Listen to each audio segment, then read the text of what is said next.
अस्सलाम वालेकुम प्यारे बच्चों, आपको मेरे YouTube चैनल मैथ विद इरशाद पर खुश आमदीद। जैसा कि आपको मालूम है, हमने 9th क्लास साइंस का मैथ शुरू किया और तो हम पहुंचे हैं एक्सरसाइज 6.1। प्यारे बच्चों, अगर आपकी जो वीडियो है यूट्यूब ओपन करने से जो है ब्लर आ रही है तो उसको इन्हांस करने के लिए आपने वीडियो क्वालिटी को इन्हांस कर लेना है। तो जब आप यूट्यूब ओपन करते हैं तो आपने सेटिंग के ऑप्शन में जाना है, उसके बाद क्वालिटी के ऑप्शन पे जाएंगे, फिर एडवांस जो है उस पर आपने क्लिक करना है। उसके बाद आप 1080 या 720 इसको सेलेक्ट करेंगे तो आपकी वीडियो जो है ब्लर का मसला हल हो जाएगा इंशाल्लाह। अल्लाह ताला आपको कामयाबी और कारमानी अता फरमाए। और अपने मोबाइल को हॉरिजॉन्टली कर लेना है और अपने मोबाइल की ब्राइटनेस को भी इंक्रीज़ कर लेना है ताकि आपको सवाल वाले। तो क्वेश्चन नंबर 4 का पार्ट 2 और 1 और 2 हमने आज करना है फाइंड एलसीएम। तो मंदरजा ज़ैल जुमलों का ज़ुआज़ाफ़िकल मालूम कीजिए। उसका हमने ज़ुआज़ाफ़िकल मालूम करना है बच्चों। तो हम क्या करेंगे, सबसे पहले आपने ये जो 39 है, इस 39x की 7y की 3 और z है, तो मैं इसको लिखूंगा 39x की पावर 7 y की 3 और z। अब आपने इसकी तजी करनी 39 की, तो हम करेंगे इसको इस तरह से। ये आपके पास आएगा 3 मल्टीप्लाई बाय 13 सीधा होता है 39 बच्चों। तो x की पावर 7 है, तो अब इसको, अब यहाँ पे x की पावर 5 है, तो अब इसको लिखें x की पावर 5 और x की पावर 2 लिख दें। 5 और 2 होता है 7, और यहाँ पे y की पावर 3 है तो इधर y की पावर 6 है, तो y की पावर 3 ही लिखा रहने दें, और यहाँ पे एक z है तो z लगा दें। उसके बाद आप लिखेंगे 91 x की पावर 5, y की पावर 6 और z की पावर 7। तो 91 की भी हम इसी तरह से तजी कर लेंगे।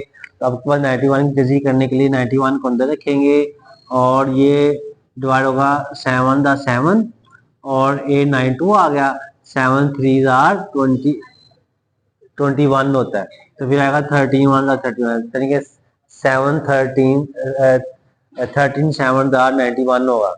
तो हम यहाँ पे लिखेंगे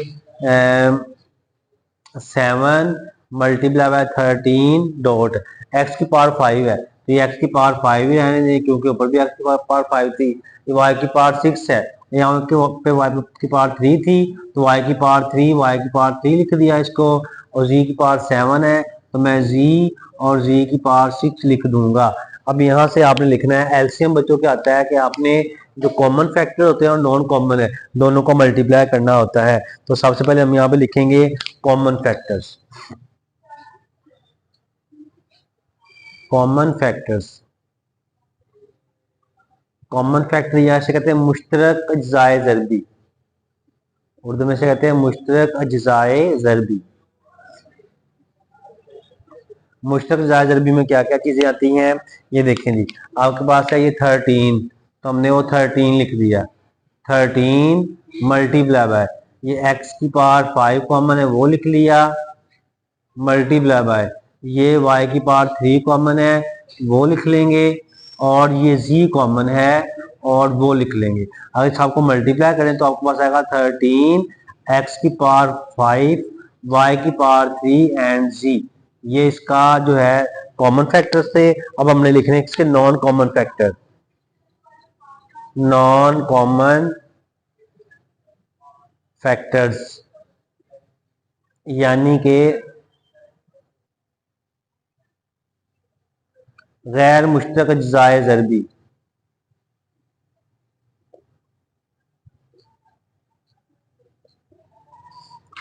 गैर मुश्तरक अज्जाए ज़रबी में आपने कौन कौन सी वैल्यू लिखनी है जो मुश्तरक नहीं है।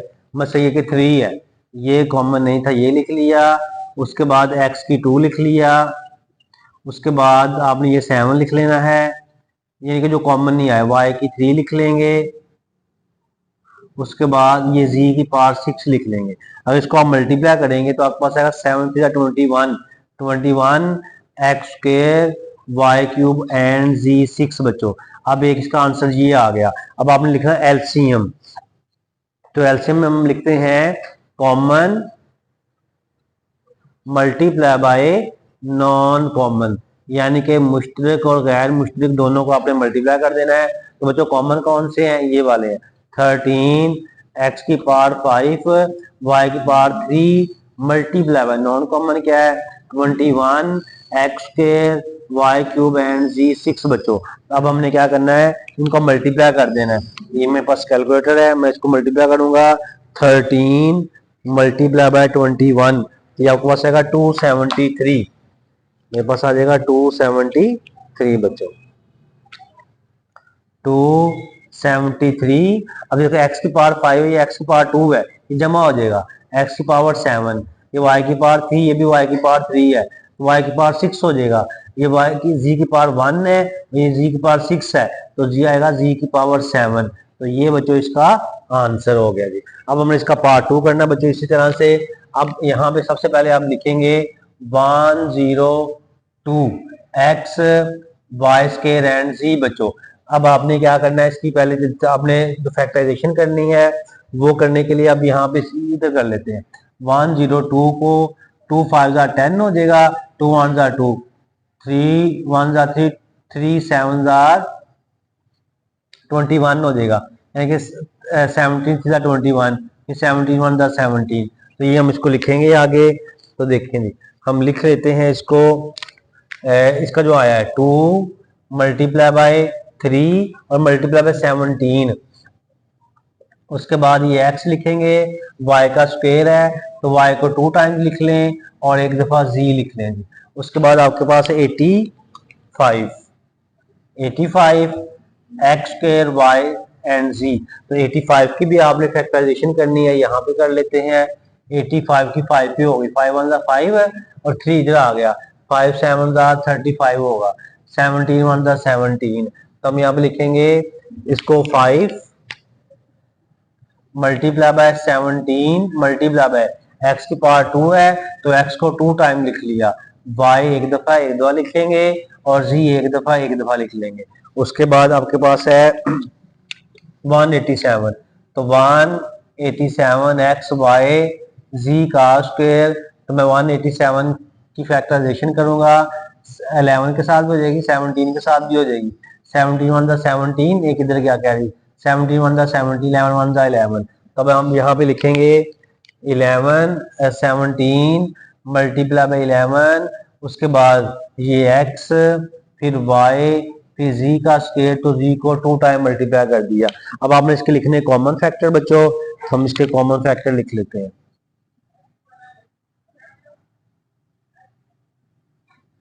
कॉमन फैक्टर्स में अब देखिए कॉमन फैक्टर्स में क्या क्या आएगा, देखें जी। अब एक और बात आपको मैं बता दूं, जब आपने एलसीएम लेना होता है ना, एलसीएम में वो भी आप कॉमन लेते, दो में भी कॉमन हो, तो ये देखिए 3 वैल्यूज है ना 1 2 3, अगर दो में भी कोई चीज कॉमन है तो वो भी आपने कॉमन में लिखनी होती है एलसीएम लेते वक्त।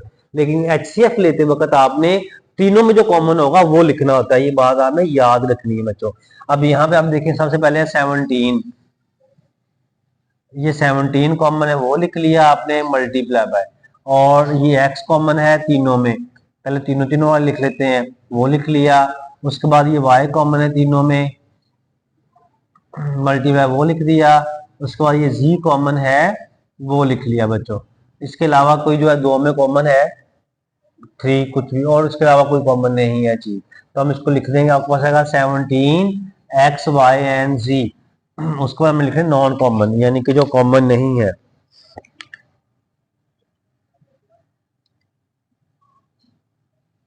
नॉन कॉमन फैक्टर्स, अब नॉन कॉमन कौन कौन से है जी, देखें आपके पास है एक ये 2 3, तो लिख देंगे 2 मल्टीप्लाई बाय 3 मल्टीप्लाई बाय, और ये y नॉन कॉमन है, और ये 5 है, ये लिख दिया। उसमें ये वाला x भी नॉन कॉमन है, 5 मल्टीप्लाई बाय x। उसके बाद है ये 11 मल्टीप्लाई बाय 11 नॉन कॉमन है, और एक ये वाला z नॉन कॉमन है, मल्टीप्लाई बाय z। अब इनको मल्टीप्लाई कर लें तो क्या आ जाएगा, आपके पास आएगा बच्चों 2 मल्टीप्लाई बाय 3 6 6 5 30, फिर 30 को 11 के साथ multiply by 2 multiply by 3 multiply by 5 multiply by 11, तो आपके पास आएगा 330। 330, उसके बाद ये एक्स लगाएंगे, ठीक है, एक्स फिर वाई और फिर ये वाला जी बच्चों, 2 multiply by 3 multiply by 5 multiply by 11, 330 आ गया। और ये वाला एक्स वाई और जी ये आपके पास आ जाएगा नॉन कॉमन फैक्टर। अब हमने निकालना इसका एलसीएम। तो एलसीएम में आपने क्या लिखना था, common factors multiply by non common factors.